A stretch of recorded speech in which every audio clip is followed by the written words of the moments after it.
Good evening. The old man here. December 9th, 2024. Kind of random talk tonight. I'm not exactly sure where this is going, but just go as I think of different things. First of all, I think it's quite comical to watch the price of silver go up and gold as well. Not as much as silver did today, but percentage wise, but silver did pretty good today. But then you watch all the videos and everybody's like, oh my God, it's the greatest thing since sliced bread. Yeah, gold gold and silver just ripping today, oh boy, that's so awesome and blah, blah, blah, blah, blah. And they're just carrying on and carrying on. And I know a lot of these guys it's just clickbait. And the only way they can get people to click on a channel, and the only way they can make money is to, hype it up when they can, and then cry and whine in their beer when it's down. But it's just so humorous to me. For me, gold and silver is savings.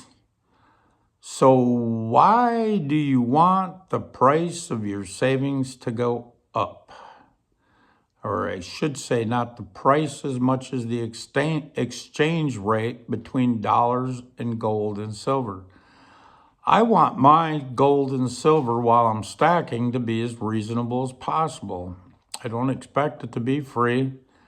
I know the miners have got to make some money, and right now, with inflation, the inflation of the money supply, that is, but even at these higher prices, gold and silver miners aren't really making that much money. They're doing okay. They're doing better than they were, but not that much money. My belief is that we're going to see another stimulus run here shortly. I could be wrong, but I believe we're going to see some really crappy job numbers closer to the truth come out than what's been buried for the last 2 years. The fact of the matter is we've been in recession for 2 years, and they had to redefine the meaning of recession so they didn't have to call it recession. What a crock of shit. And people, they just eat it up. Okay, whatever. And they're still talking soft landing. How in the hell do you talk about a soft landing when everybody is, not everybody, but a lot of people are suffering and are in a pinch and they're having a hard time paying bills? How the hell do you call that a soft landing? That ain't a soft landing unless you're a billionaire somewhere on Wall Street. That might be a soft landing.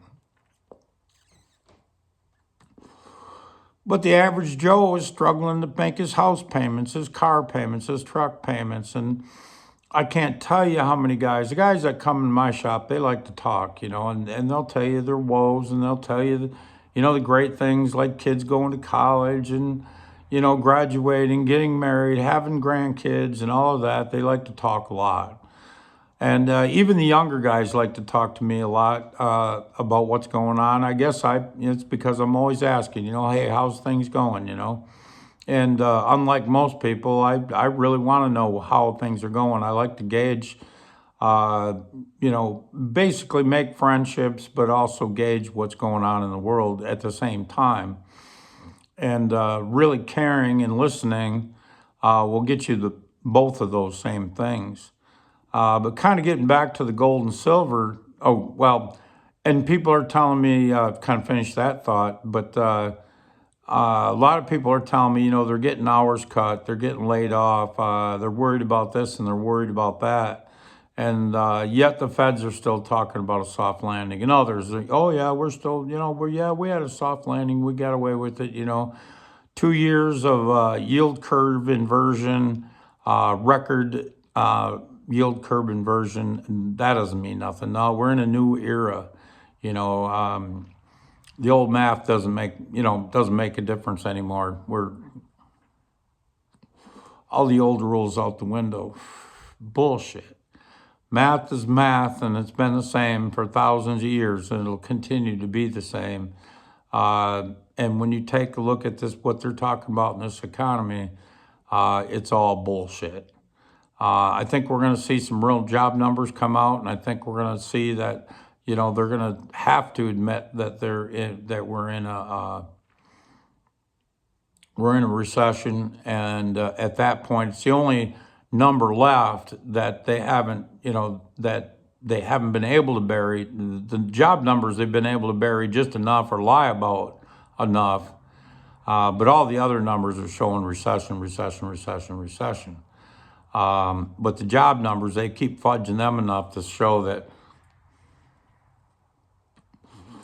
we're not in a recession, we're going to have a soft landing. But the closer we get to the Trump inauguration, and I think here yet in December, when the job numbers come out, they're going to be much poorer than they expected, or anybody expects. I know what I expect. I expect them to be considerably worse than what they've been.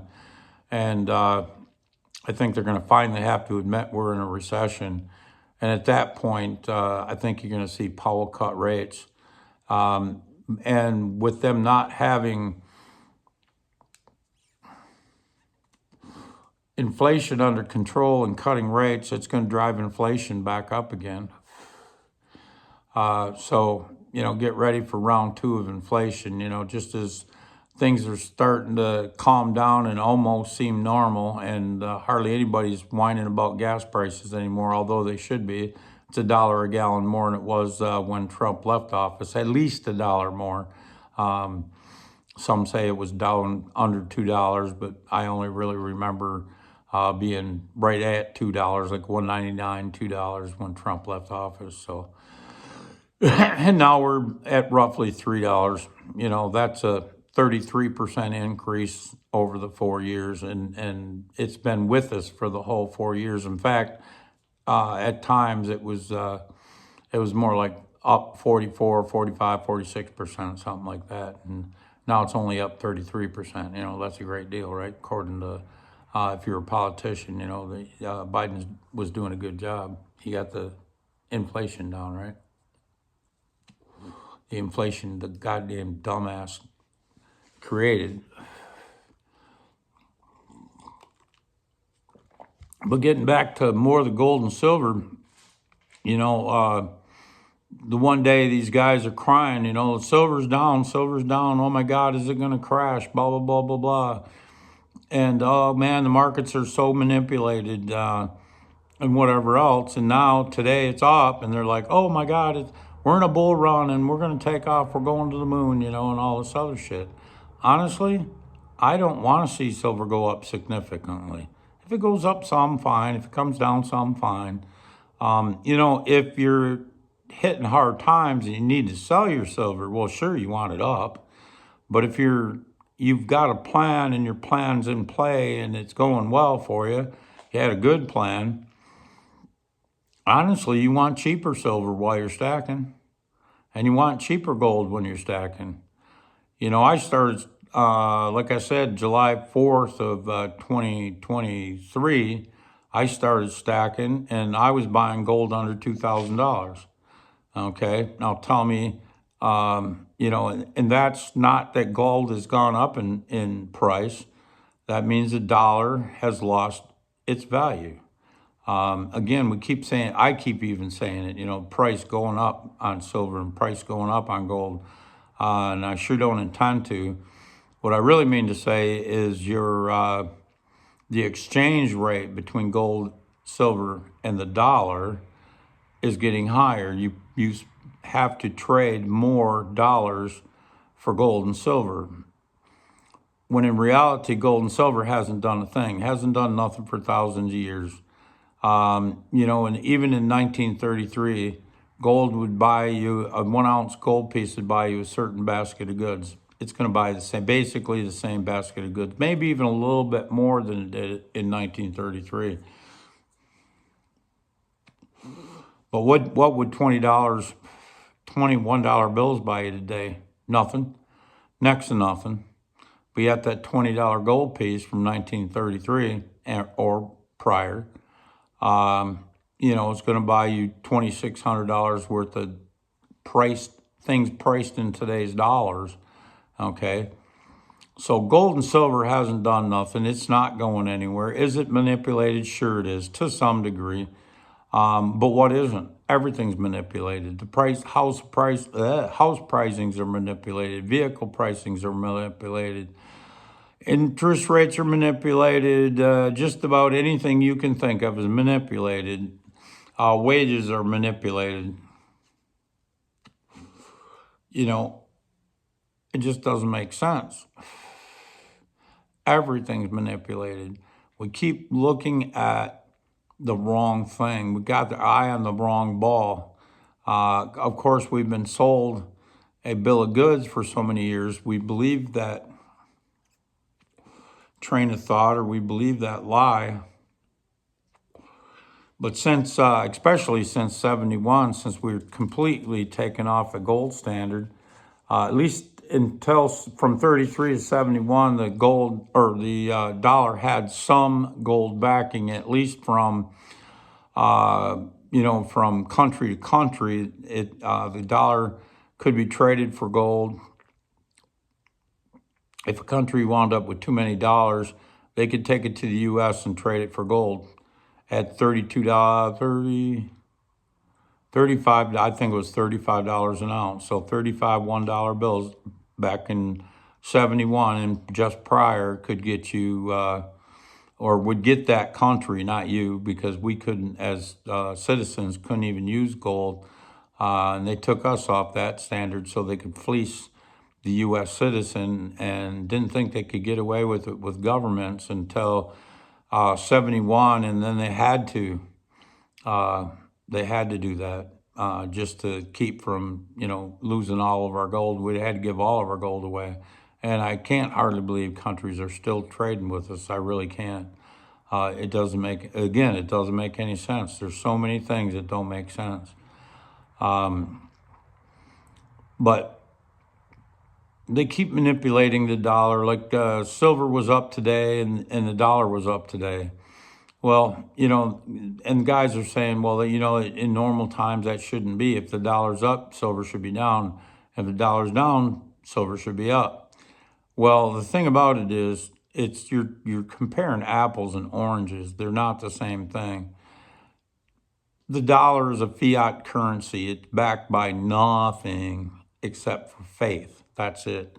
Everybody believes in it. For today, you'll accept the dollar, but there's a day coming where fewer and fewer and fewer people are going to accept the dollar as being worth anything at all. What you'll see first is lack of faith in the dollar, so you'll want to get rid of it as fast as you can. You get paid in the dollar because that's law right now. It's legal tender right now. But you'll get rid of it as fast as you can, and you'll pay whatever price somebody's willing, asking for it, whatever that object is, just to get rid of that dollar. And there's going to be so much demand for physical things compared to putting money in a bank. You're not going to want to do that because it's losing value significantly every day. And that's how you wind up with hyperinflation. People trying to get rid of the money fast just because they know it's devaluating in front of their eyes. As fast as you can make it, it's becoming less and less valuable, or it'll buy less and less, let's say that. So, it's manipulated until they can't do it anymore. That's the thing.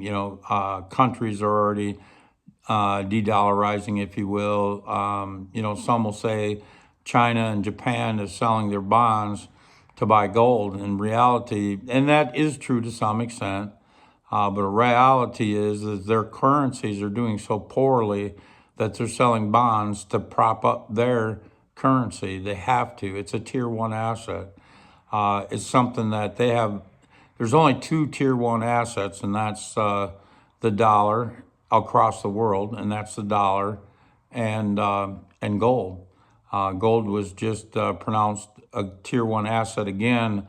I believe it was 2019 or 2022. I believe it was declared a tier one asset again. So, these countries, they're trying to stack gold. If they're selling a bond, I'm sure they're not turning around buying another bond. They're buying gold instead when they can. But in case of China markets really taking a shit over the last couple of years, they're selling bonds to prop up their currency and keep their currencies from collapsing. The Japanese are doing the same thing. They have to. And that's what all countries will do when their money's in jeopardy, when their fiat dollar is in jeopardy. So when you see the dollar is up, all that means is across the world, the dollar is up against other fiat currencies. That's it. It don't mean shit when it comes to gold and silver. Um, I would love to be able to stress the fact that gold and silver is real. I don't know how I can say it any better than that. And fiat currency or dollars, yen, pesos, whatever currency you want, Deutschmarks, whatever you want to talk about, they're all fake, every one of them. It ain't no different than Monopoly. The only thing is, if I handed you a Monopoly dollar, you know it's not real. You don't believe that anybody will trade you anything for it. And you believe, at least for now, that the dollar is worth something and you can trade that dollar for other things. But as the dollar is inflated, it's worth less and less. I've got a friend of mine, we like to play a game, and we both wake up early in the morning. We're both into, stacking gold and silver. And so we kind of like to play a game and see who can notice and we don't care if it's going down, but we kind of have fun when it's going up, see who can notice the silver going up or gold going up first and text the other guy, back and forth. And it's just entertainment, it's not a big deal. It's just kind of fun in a way, just our sick humor, I guess. But he was mentioning that recently his retirement fund, 401k, whatever, is up 13%. I don't know over what time period, but I would say recently, if nothing else, recently it's up 13%. I said, yeah, for now. It is for now, and it'll keep going up. Again, is the price or the value, let's say value, the value of his retirement going up? No, the price is going up. The dollar number, the figure they're putting on it is going up until it don't. And that's kind of why I brought in the fact of the job market. As you see reality come into play and more people get laid off, what that means is all those folks that got laid off and they were putting money in their IRAs are no longer putting money in their IRAs. Well, where do you think that money goes? That money goes to the stock market. And if them people could put money into, and I'm always liking to pick on NVIDIA, if people quit putting into their IRAs and that money's not going into NVIDIA anymore, then who's going to buy it? When you've got PE ratios that are just out of sight, price to earning ratios, for anybody that doesn't know what I mean, are so far out of sight that when you buy NVIDIA stock, at least, as of the last few years, when you buy NVIDIA stock, you're not buying value, you're buying the hope, or I guess you're playing the lottery or you're playing in the casino, hoping that some fool's going to come along and pay more for it than you did. That's your only gain, because you paid so much over the top for NVIDIA that it takes you like 50, 60 years to get your money back, just to get your money back. It's just not the way to invest. And so if that's the case, then obviously you're hoping for its next fool to come around and pay more than you do. Well, in the past, that fool was you putting money into the NRA or IRA and keep pushing that stock up, making your portfolio look better. But in reality, that's just a damn rug pull. Your big money people, what they call smart money, they've been getting out of it. They've seen the recession for the last 2 years. They know we're in it. You can't bullshit them guys. They're not watching mainstream media and all this crap. They've got their fingers out there. If they got big money, let me tell you, they got people employed that can give them some very damn good advice and got their finger on the pulse of the economy. They know exactly what's going on, not just kind of what's going on. They know exactly what's going on. And they've been pulling their money out of all them stocks. Look at Warren Buffett, sitting on $300 billion in cash. Well, what do you think? Is he waiting for a crash? He says there's nothing of value in the stock market to buy right now, so he's just kind of holding back till there's value. How do you get to the point there's value? There's only one way. If it's overpriced now and there's no value, the only way to get to value is the stock market's got to come down. And that's the way the stock market comes down. When people quit putting money into their IRAs, you're going to stop pushing that stock market up, the Nvidia stock. They're going to stop pushing that stock market up, and it's going to start to fall. Well, a lot of speculators, not necessarily the people that are putting into their IRAs, but a lot of speculators are going to get nervous, and they're going to start selling their Nvidia stock. Well, and these people that are laid off, times have been tight for the last couple of years. Do you think they got much savings laying around? Not anymore. If they did, not anymore. So what are they going to do? They're going to cash in, especially when they see their value of their IRA going down. They're going to cash in some of their IRA, at least some of it. And what does that do? That takes more money out of the stock market. That makes the numbers fall faster. What does that do? That makes more people nervous. When more people get nervous, the faster the money comes out of the stock market. Speculators will be taking their money out. IRA holders will be taking their money out. And there's no more fools left to buy Nvidia stock at a higher price than what you paid. So that means you're going to take a loss. Well, typically, if you're going to take a loss, you're thinking, well, I'll just hold out a little bit, 10, 15%. I can wait that out. No big deal. It'll come right back. And you know what? Over the last 20 years, that was true. It always did come back. It could fall 15% in, let's say, a month or whatever. It always come back, and it always went to new highs. Well, we're not in that period anymore. And the problem with most of these, even I watch these analysts and that on TV, and yeah, some of these guys are in their 50s, but honestly, they haven't been in this arena that long, that because this is a 40-year cycle, most of those guys have not been in the stock market for 40 years. Even Warren Buffett has made most of his money in the last 10 years.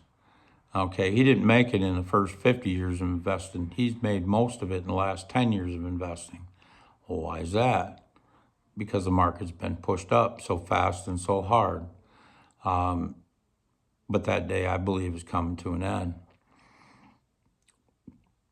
Just like dollar cost averaging on the way up and buying gold and silver, which I think is a great idea. If you got X amount of dollars to spend today, unless you're completely convinced that silver's coming down next week, then wait till next week. That's fine.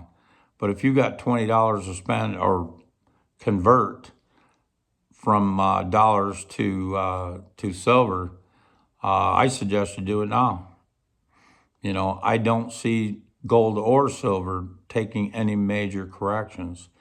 The only reason it's as volatile right now as it is because you got speculators pushing the market up and down, up and down. And a lot of that is retail speculators, and they're chasing yield. They can't get it here, they can't get it there.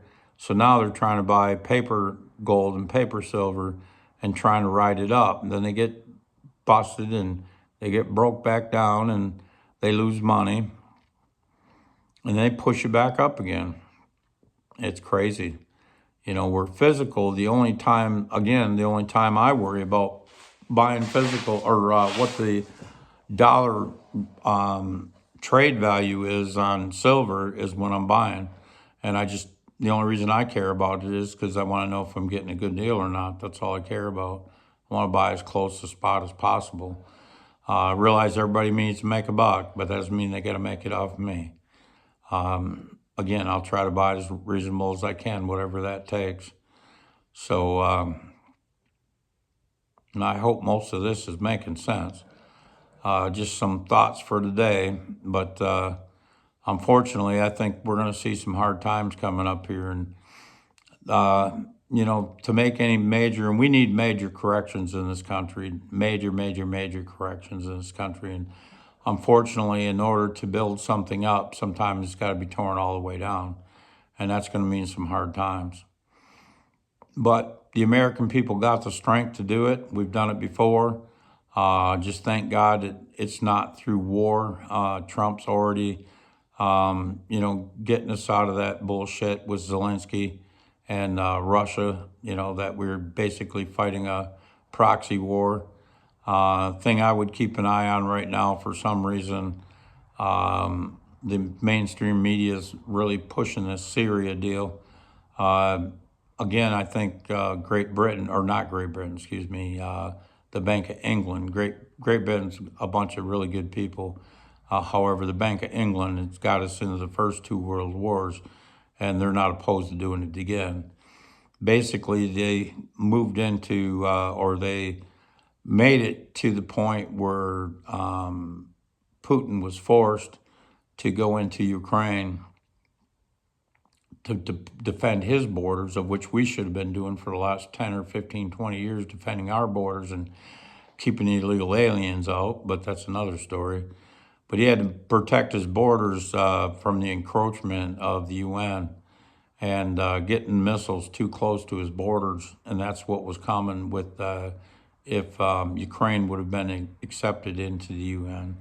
So he had to push back on that, and I really can't blame him. Now, is he a great guy? Fuck no, he ain't a great guy. He's an asshole, all right? But that's besides the point. Fact of the matter is he's trying to protect what's his and his countrymen. So I guess you can't blame him for that. But Great Britain wants Ukraine, and they want to get, or not Great Britain, damn it, the Bank of England.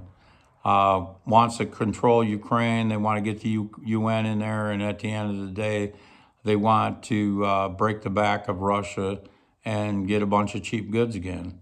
Like they did when they broke the USSR.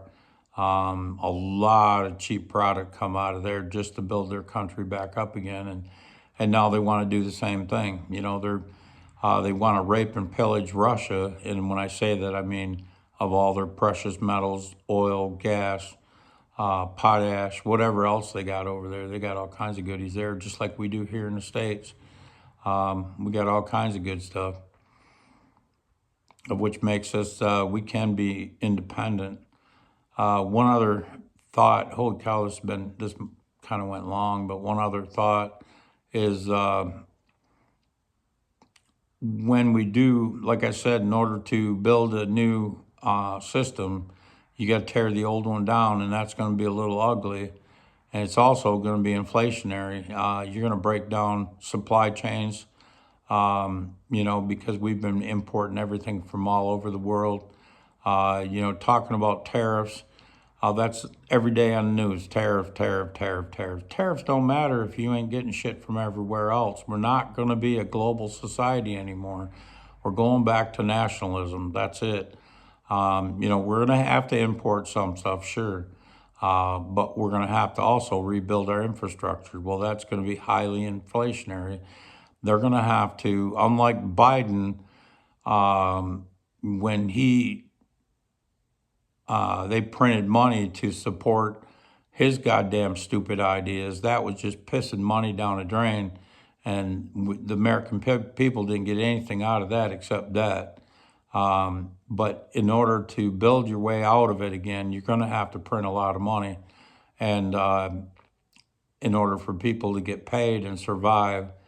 and we can really rebuild this country. We just got to get the right work ethic back again, and show people that how great this country can be,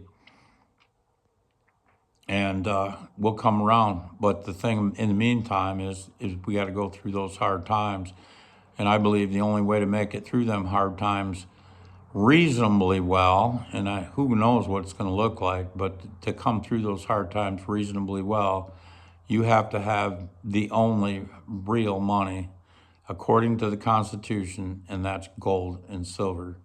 The men that wrote the Constitution were pure genius. They thought of practically everything. The only thing they didn't realize, well, I think they realized it, but you can only do so much. And we got away from the rule of law too much. We got away, again, I guess the beginning of the end was really the beginning of the federal central banks, the manipulation of the money. That's where we went wrong. If you want to boil everything right down, it can be boiled right down to the Fed and the central bank. I think Trump will use the central bank for the first couple of years to get what he needs. We need a weaker dollar, in other words, making trade, our product leaving the country, a better deal going all over the world, and that includes oil and minerals and whatever else. I believe Trump's going to see, like right now, to get a silver mine going, it's going to take you damn near 20 years to get it permitted. And I think he'll cut the fat out of that. That's huge.